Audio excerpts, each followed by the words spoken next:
Hello everyone. आज की हमारी पोयम है क्लास 8 की कविता स्वदेश। ये गया प्रसाद शुक्ल स्नेही के द्वारा लिखी गई है। और आज हम इस वीडियो में एक छोटा सा इंट्रोडक्शन पढ़ेंगे कविता का कि कविता किस बारे में है और क्या इसमें कवि कहना चाहते हैं। सबसे पहले तो गया प्रसाद शुक्ल जी के बारे में थोड़ा सा जान लें कि ये इनकी जो कविताएं होती थी वो बहुत ही भावनात्मक रचनाएं ये लिखते थे और देश प्रेम से रिलेटेड होती थी। मानवता, जिनमें देश प्रेम, मानवता और अपनापन होता था और बहुत ही सरल, बहुत ही सिंपल सी भाषा में ये लिखते थे, जिससे लोगों को इनकी कविताएं जो थी वो छू जाती थी और समझ आ जाती थी। तो इस कविता में भी इन्होंने अपने विचारधारा व्यक्त की है देश के बारे में, अपने देश के बारे में कि वो क्या क्या सोचते हैं और हमें क्या करना चाहिए अपने देश के प्रति, वो सब इसमें बताया है। देश प्रेम के लिए ही इन्होंने कहा है। कैसे कहा है वो अब हम भी पढ़ेंगे। जैसे कि कविता का नाम है स्वदेश। अभी हम थोड़ा सा कविता का इंट्रोडक्शन देख लेते हैं, परिचय बस। तो कविता क्या है? स्वदेश। स्व मतलब अपना देश। तो इसमें कवि कहते हैं कि स्वदेश में कवि ने अपने लिए मैंने बता दिया कि देश के प्रति प्रेम और गर्व और अपनापन व्यक्त किया है कि हमें जो है अपने देश पर गर्व करना चाहिए और देश से प्यार करना चाहिए अपने। और अपनापन कैसे कि देश के लिए कार्य करो। मान लिया हम पढ़े लिखे यहाँ पर और फिर विदेश में जाके हम सेटल हो गए, तो हमारी जो नॉलेज है, ज्ञान है, हमारी जो सर्विसेज है, तो उसका फ़ायदा किसको मिल रहा है? विदेश को मिल रहा है। लेकिन हमारे देश का क्या? तो कवि कहते हैं कि अपना देश जो होता है वो सबसे श्रेष्ठ होता है, सबसे महान होता है और प्रिय भी होता है। चाहे वो कितना भी साधारण हो, कितना भी सिंपल हो, लेकिन अपना देश महान होता है। दूसरे देश में क्या है? दूसरे देश में जो मिट्टी है, हवा, पानी, पेड़ पौधे, ये सब अपने नहीं लगते हैं। वहाँ पर अपनेपन की भावना नहीं होती है। लेकिन अपने देश में वहाँ की मिट्टी, वहाँ की हवा, वहाँ के पानी, वहाँ के पेड़ पौधे, वहाँ के जो लोग हैं, वो सब अपने लगते हैं। फॉर एग्जाम्पल, हम अगर कहीं बाहर रह रहे हैं, हम कितना भी कहीं बाहर रह लें, लेकिन जो हमारा जन्म स्थान होता है, जो हमारा मेन गांव होता है या शहर होता है, जहाँ हमारी जड़ें होती हैं, तो वहाँ जाकर हमें एक अलग सुकून मिलता है।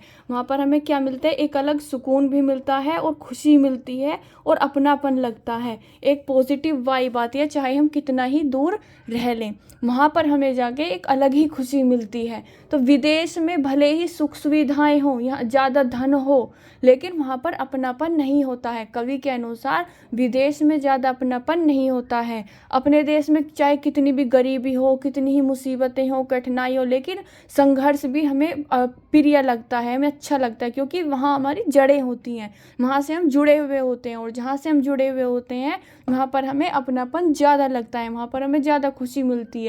तो स्वदेश जो, जैसे आप कहीं भी घूम के आ जाओ, लेकिन आपको अपने घर में आकर एक अलग ही सुकून मिलेगा, क्योंकि अपने घर में हम अपने तरीके से रह सकते हैं, अपने जो मर्जी वो कर सकते हैं। लेकिन दूसरी जगह अगर हम जा रहे हैं तो हमें वहाँ के रूल्स के अकॉर्डिंग रहना पड़ता है, वहाँ पर अपनी मर्जी से नहीं रह सकते। लेकिन अपने घर में कहीं भी रहो, कैसे भी रहो, तो अपने घर में हमें अलग सुकून मिलेगा। ऐसे ही अपने देश में कितनी भी कठिनाइयाँ हो, कवि कहते हैं अपने देश में कितना भी हमें संघर्ष करना पड़े, लेकिन वहाँ अपनापन होता है जो विदेश में हमें नहीं मिलता।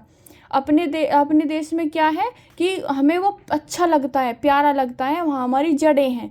स्वदेश जो होता है, यानी अपना देश जो होता है, वो हमें पहचान दिलाता है, हमें संस्कार मिलते हैं, वहाँ से आत्मसम्मान मिलता है। तो कवि यहाँ पर कहना चाहते हैं कि हमें उन संस्कारों की कदर करनी चाहिए और हमें क्या है? अपने देश से प्रेम करना, उसके लिए सम्मान होना चाहिए, उसके लिए कुछ करने की भावना होनी चाहिए। और कवि कहते हैं कि अपना देश श्रेष्ठ होता है। और देश प्रेम जो होता है ना, वो केवल शब्दों से नहीं है कि मैं अपने देश से प्यार करता हूँ, बल्कि भावना और कर्म से होना चाहिए। हमें उसके लिए कार्य भी करना चाहिए, चाहे वो छोटे से छोटा हो, बड़े से बड़ा हो, अपना योगदान भी देना चाहिए।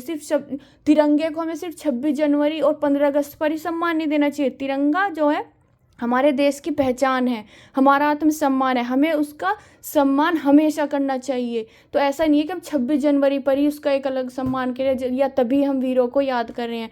हमें क्या है? उनके लिए हमारे मन में क्या होना चाहिए? सम्मान होना चाहिए। तो ऐसे ही देश के प्रति जो सम्मान है ना, वो केवल शब्दों से नहीं, भावना और कर्म से होना चाहिए। देश के लिए कार्य करना चाहिए, उसको श्रेष्ठ मानना चाहिए, क्योंकि वो हमें संस्कार दे रहा है, हमारी पहचान दे रहा है, हमें आत्मसम्मान दिला रहा है। ऐसा गया प्रसाद शुक्ल बिल्कुल स्नेही। ये जो कवि हैं स्वदेश कविता के, वो कहना चाह रहे हैं इस कविता के माध्यम से, कह रहे हैं कि हमें विदेशी चमक दमक जो है ना वो प्रभावित करती है, वो प्रभावित कर सकती है, लेकिन हमें अपने देश को भी कम नहीं समझना चाहिए कि हमारे देश में वो नहीं है, ये नहीं है, या उससे पीछे। हमारा देश भी किसी से कम नहीं है, हमारे देश का जो इतिहास है वो भी किसी से कम नहीं है, बहुत ही स्वर्णिम इतिहास है इसका। रानी लक्ष्मीबाई जैसे, भगत सिंह जैसे वीर यहाँ पर हैं, तो हमारे देश में, हमारा देश भी किसी से पीछे नहीं है, किसी से कम नहीं है। तो विदेशी चमक दमक से प्रभावित होकर देश को, अपने को कम नहीं आंकना चाहिए, ऐसा कवि यहाँ पर कहना चाह रहे हैं।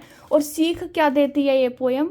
इस कविता से हम इतना तो समझ गए कि देशभक्ति और अपनापन यहाँ पर कवि हमें बताना चाह रहे हैं। तो यहाँ पर कवि इस कविता से सीख देना चाह रहे हैं कि देश के प्रति क्या हो, देश के प्रति निष्ठावान बनो, देश के प्रति निष्ठा और क्या करो, प्रेम रखो, देश के प्रति निष्ठावान बनो और अपने देश से प्रेम करो, उसके लिए कार्य करो, ठीक है, उसमें अपना योगदान दो, छोटा हो या बड़ा हो। विदेशी चमक दमक से प्रभावित मत हो।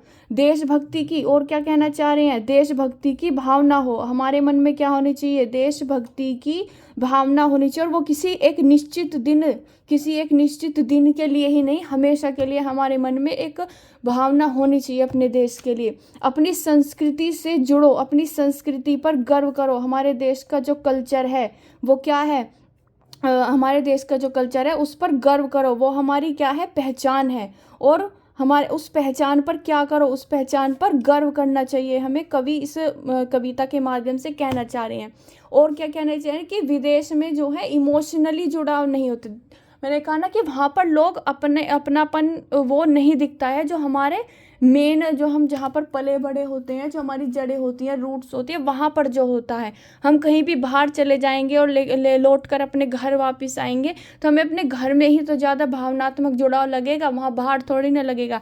तो ऐसे ही विदेश में भावनात्मक जुड़ाव नहीं होता जो अपने देश में होता है। और क्या कहते हैं, और सच्चे प्रेम की बात यहाँ पर कवि कहते हैं कि अपने देश से सच्चा प्रेम करो। सच्चे प्रेम की क्या कर रहे हैं यहाँ पर कवि, सच्चे प्रेम की बात कर रहे हैं। और कह रहे हैं स्वदेश प्रेम क्या है, सबसे बड़ा प्रेम क्या है, स्वदेश प्रेम। इस कविता के माध्यम से कवि कह रहे हैं कि सबसे बड़ा प्रेम है स्वदेश प्रेम। स्वदेश प्रेम यानी अपने देश से प्यार। और ये सिर्फ शब्दों में नहीं, हमारे मन में भी होना चाहिए, हमारे कार्य में भी होना चाहिए। देश के लिए क्या करो, कार्य करो। तो कविता का जो मेन सार है वो क्या है, मेन जो सीख देना चाह रही है कि देशभक्ति, आत्मसम्मान और संस्कृति से प्रेम करो। अपने देशभक्ति की भावना रखो, आत्मसम्मान और इस संस्कृति से प्रेम करो। जो हमारे देश की संस्कृति है उस पर गर्व करो, अपने देश पर गर्व करो, अपने आप पर गर्व करो कि हम इस देश से जुड़े हुए हैं, हम इस देश के निवासी हैं।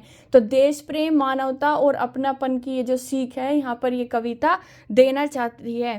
तो नेक्स्ट वीडियो में हम इस कविता को समझेंगे लाइन बाय लाइन, जो पंक्तियां हैं इसकी। अभी ये क्या थी, एक छोटा सा इंट्रोडक्शन था कि कविता किस बारे में है। तो